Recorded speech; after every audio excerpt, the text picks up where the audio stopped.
Hey guys welcome to my YouTube channel nursing education. आज की इस वीडियो में हम बीएससी नर्सिंग थर्ड ईयर की सब्जेक्ट चाइल्ड हेल्थ नर्सिंग को स्टडी करेंगे, जिसमें हम डिस्कस करेंगे IMNCI case management process for young infant and children. So let's discuss about IMNCI case management process. IMNCI का फुल फॉर्म होता है integrated management of neonatal and childhood illnesses है। The IMNCI case management process involves the following steps. जो IMNCI case management process है उसकी कई steps है। First step, assess the child और young infant assessment. First step में assessment किया जाता है, इसमें बच्चे का कंप्लीट असेसमेंट एग्जामिनेशन किया जाता है। Second step, classify the illness classification. Second step में बच्चे की क्लासिफिकेशन किया जाता है उसकी इलनेस के अकॉर्डिंग। इसमें कलर कोडेड क्लासिफिकेशन सिस्टम का यूज़ किया जाता है क्लासिफिकेशन के लिए। Third step, identify treatment. और थर्ड स्टेप में आइडेंटिफाई किया जाता है कि बच्चे को कौन सा ट्रीटमेंट देना है। Fourth step, treat the child treatment. Fourth step में बच्चे को ट्रीटमेंट प्रोवाइड किया जाता है। Fifth step, counsel the mother, counselling to mother. और फिफ्थ स्टेप में मदर को काउंसलिंग प्रोवाइड किया जाता है कि बच्चे की केयर कैसे करनी है। लास्ट स्टेप की फॉलो अप। और लास्ट स्टेप में मदर को फॉलो अप के बारे में बताया जाता है। अब हम इन सारे स्टेप्स को वन बाय वन करके डिटेल में डिस्कस करेंगे। First step is assessment.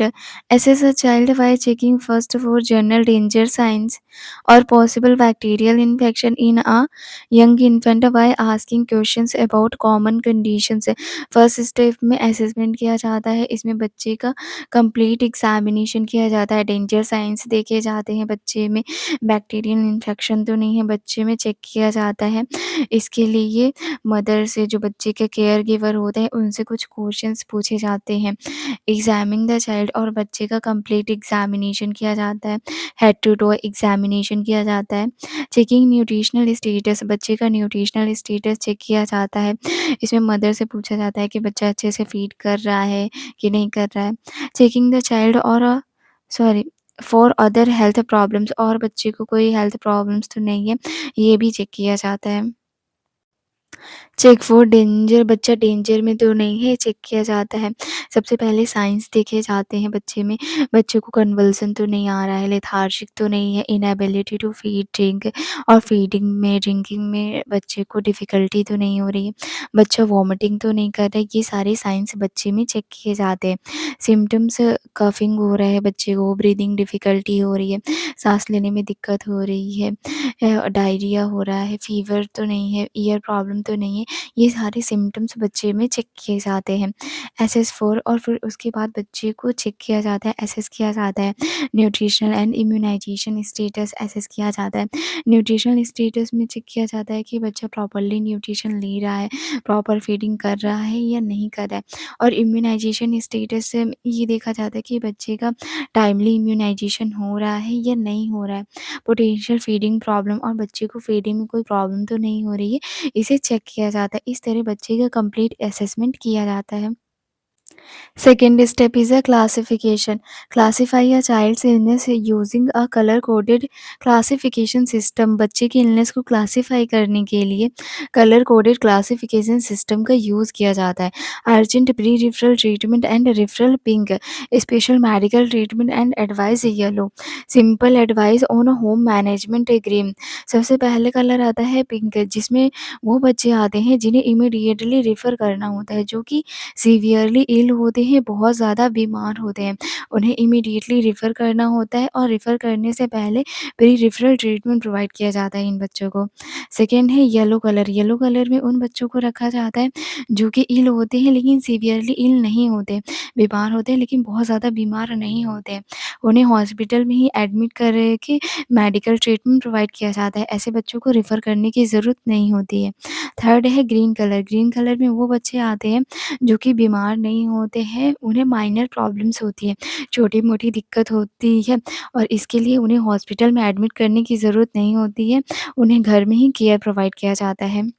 अब हम इन क्लासिफ़िकेशन को डिटेल में डिस्कस करेंगे। Pink need urgent attention and referral और admission for inpatient care. Pink colour में वो बच्चे आते हैं जिन्हें इमीडिएट अटेंशन देने की ज़रूरत होती है, इमीडिएट उनका ट्रीटमेंट स्टार्ट करने की ज़रूरत होती है। ऐसे बच्चे जो सीवियरली इल होते हैं, बहुत ज़्यादा बीमार होते हैं, उनको इमीडिएटली एडमिट किया जाता है और या फिर उन्हें रेफ़र किया जाता है।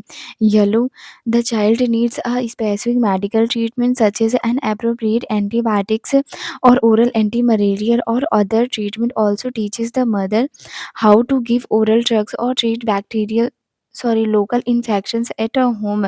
येलो कलर में वो बच्चे आते हैं जो कि बीमार होते हैं लेकिन सीवियरली इल नहीं होते। इन बच्चों को हॉस्पिटल में एडमिट करके मेडिकल ट्रीटमेंट दिया जाता है। जैसे अगर बच्चे को बैक्टीरियल इन्फेक्शन होता है तो एंटीबायोटिक्स बच्चे को दिए जाते हैं और अगर मलेरिया हुआ होता है तो ओरल एंटी मलेरियल्स दिए जाते हैं बच्चे को और इसके साथ-साथ मदर को एजुकेट किया जाता है कि बच्चे को ड्रग्स कैसे देनी है, लोकल इन्फेक्शन को घर में कैसे ठीक करना है, इन सभी से रिलेटेड मदर को एजुकेट किया जाता है। The health workers teaches the mother how to care for her child at home and when she should return health care facility. और इसके साथ-साथ जो हेल्थ केयर वर्कर्स होते हैं वो मदर को एजुकेट करते हैं कि बच्चे की घर में केयर कैसे करनी है और उसे कब हॉस्पिटल लाने की ज़रूरत पड़ेगी। Green, not need a specific medical treatment such as antibiotics or other treatments. The health workers teaches the mother how to care for her child at home. Green colour में वो बच्चे आते हैं जो कि बीमार नहीं होते हैं, उन्हें कोई भी इलनेस नहीं होती है, उन्हें छोटी-मोटी दिक्कत होती है, माइनर प्रॉब्लम्स होती है, जिसके लिए उन्हें मेडिकल ट्रीटमेंट की ज़रूरत नहीं पड़ती है, ना ही किसी एंटीबायोटिक्स की ज़रूरत पड़ती है। इसमें हेल्थ वर्कर्स मदर्स को एजुकेट करते हैं कि बच्चे को घर में केयर कैसे प्रोवाइड करनी है। Third step is identify treatment. After classifying all conditions, identify a specific treatment for a child.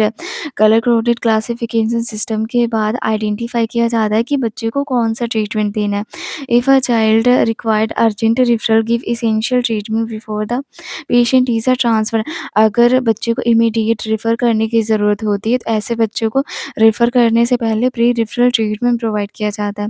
If a child needs a treatment at a home, develop an integrated treatment plan for the child and give the first dose of drugs in the clinic। और अगर बच्चे को घर में ही care provide की जा सकती है, तो ऐसे बच्चों के लिए ट्रीटमेंट प्लान बनाया जाता है और ड्रग्स की पहली डोज़ उनको हॉस्पिटल में ही दिया जाता है। उसके बाद मदर को, केयर गिवर को एजुकेट किया जाता है कि बच्चे को घर में कैसे दवाई देनी है। This is the third step, identify treatment. Fourth step is a treatment. Treatment में हमने जो colour coded classification system discuss किया था, उस कलर कोडेड क्लासिफिकेशन सिस्टम के अकॉर्डिंग ही हम बच्चे को ट्रीटमेंट प्रोवाइड करेंगे। सबसे पहले हम देखेंगे कि पिंक कलर के अंदर बच्चे को कौन-सा ट्रीटमेंट प्रोवाइड करेंगे। Treatment under pink colour band, urgent referral, pre referral treatment, advice parents refer the child at the referral facility, ET, AT emergency trials, assessment and treatment, diagnosis and treatment, monitoring and follow up. Pink colour के अंदर वो बच्चे आते हैं जो कि बहुत ज़्यादा बीमार होते हैं, सीवियरली इल होते हैं, तो ऐसे बच्चों को इमीडिएटली रेफ़र किया जाता है और उनको रेफ़र करने से पहले प्री रेफरल ट्रीटमेंट प्रोवाइड किया जाता है। पेरेंट्स को एडवाइस दी जाती है कि बच्चे की केयर कैसे करनी है और फिर बच्चे को रेफ़र किया जाता है और जिस जगह पर उन्हें रेफ़र किया जाता है, जिस फैसिलिटी में उन्हें रेफ़र किया जाता है, वहाँ पर बच्चे का ET, AT होता है, मीन्स इमरजेंसी ट्रायल्स, असेसमेंट किया जाता है बच्चे का और बच्चे को ट्रीटमेंट प्रोवाइड किया जाता है और उसका डायग्नोसिस किया जाता है और इमीडिएटली बच्चे का ट्रीटमेंट किया जाता है रेफरल वाली जगह पर और कंटिन्यूअस मॉनिटरिंग किया जाता है और बीच-बीच में फ़ॉलो अप के लिए भी बुलाया जाता है। This is the treatment under pink colour. अब हम येलो कलर के अंदर बच्चे को क्या ट्रीटमेंट प्रोवाइड करेंगे उसे डिस्कस करेंगे। Treatment under yellow colour band है। येलो कलर में वो बच्चे आते हैं जो कि बहुत ज़्यादा बीमार नहीं होते हैं, सीवियरली इल नहीं होते हैं। ट्रीटमेंट एट ओपीडी, ऐसे बच्चों को ओपीडी में ही ट्रीटमेंट प्रोवाइड किया जाता है। ट्रीट लोकल इन्फेक्शन को ट्रीट किया जाता है। गिव पैरेंटल ड्रग्स है और दवाइयाँ दी जाती हैं बच्चे को। Advice and teach mother, mother को एडवाइस प्रोवाइड किया जाता है, उसे एजुकेट किया जाता है कि बच्चे को दवाइयाँ कैसे देनी है। फ़ॉलो अप के बारे में मदर को इन्फॉर्मेशन प्रोवाइड की जाती है। अब हम देखेंगे कि ग्रीन कलर के अंदर बच्चे को क्या ट्रीटमेंट प्रोवाइड करेंगे। ग्रीन कलर में वो बच्चे आते हैं जिन्हें हॉस्पिटल में एडमिट करने की ज़रूरत नहीं होती है। उन्हें कोई बीमारी या इलनेस नहीं होता। माइनर प्रॉब्लम्स होती हैं, छोटी-मोटी दिक्कतें होती हैं, जिसके लिए उन्हें घर में ही केयर प्रोवाइड किया जाता है। Treatment under green colour band है। ग्रीन कलर बैंड के अंदर बच्चों को घर में ही केयर प्रोवाइड किया जाता है। होम मैनेजमेंट मतलब कि उनको घर में ही केयर प्रोवाइड किया जाता है। Council care taker mother on how to give parental drugs, और जो बच्चे के केयर टेकर होते हैं, मदर होते हैं, उनको काउंसलिंग प्रोवाइड की जाती है। उन्हें एजुकेट किया जाता है कि बच्चे को दवाइयाँ कैसे देनी है। Treat local infections at a home, और लोकल इन्फेक्शंस को घर में कैसे ठीक करना है, उससे रिलेटेड एजुकेट किया जाता है मदर को। कंटिन्यू फीडिंग, और मदर को कहा जाता है कि चाहे कोई भी कंडीशन हो, और बच्चे की फीडिंग को स्टॉप नहीं करना है, उसको कंटिन्यू करना है। आइडेंटिफाई डेंजर साइंस, और मदर को डेंजर साइंस के बारे में बताया जाता है। जैसे कन्वल्जन आ रहे हैं, बच्चा लेथार्जिक हो रहा है, फीड नहीं कर रहा है, ये सभी डेंजर साइंस होते हैं। अगर ये बच्चे में दिखाई देते हैं तो उसे तुरंत हॉस्पिटल लेकर आने की ज़रूरत होगी। और मदर को फ़ॉलो-अप के बारे में बताएँगे ताकि वो टाइम से फ़ॉलो-अप के लिए आ सके hospital. Fifth step is a counseling, teaching the caregiver how to feed any fluids during illness and how to treat local infections at home। इसमें केयर-गिवर को, केयर टेकर को टीच किया जाता है कि बच्चे को फीड कैसे कराना है, फ्लूइड्स कैसे देना है। जब वो बीमार हो, जब बच्चा बीमार हो, तो उसे फ्लूइड्स कैसे देना है, फीड कैसे देना है, और अगर बच्चे को लोकल इन्फेक्शन हो गया है, तो उसे घर में ठीक कैसे करना है। इन सभी से रिलेटेड केयर-गिवर को एजुकेट किया जाता है। Assess feeding including assessment of breast feeds practices and council to solve any feeding problems found. Then council the mother about her own health, और फीडिंग को एसेस करना है, मदर बच्चे को कैसे ब्रेस्ट फीड करा रही है उसे एसेस करना है, और अगर फीडिंग में कोई प्रॉब्लम आ रही है, कोई दिक्कत आ रही है, तो उसे ठीक करना है।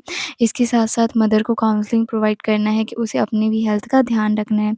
This is the fifth step counselling, जिसमें मदर को एजुकेट किया जाता है, केयर गिवर को एजुकेट किया जाता है कि बच्चे को फीड कैसे कराना है, फ्लूइड्स कैसे देना है, अगर लोकल इन्फेक्शन हो गया है तो उसे ट्रीट कैसे करना है घर पर, और अगर फीडिंग में कोई प्रॉब्लम आ रही है तो उसे ठीक करना है। इन सभी से रिलेटेड मदर को, केयर गिवर को एजुकेट किया जाता है, काउंसलिंग प्रोवाइड की जाती है। Now we discuss last step, follow up.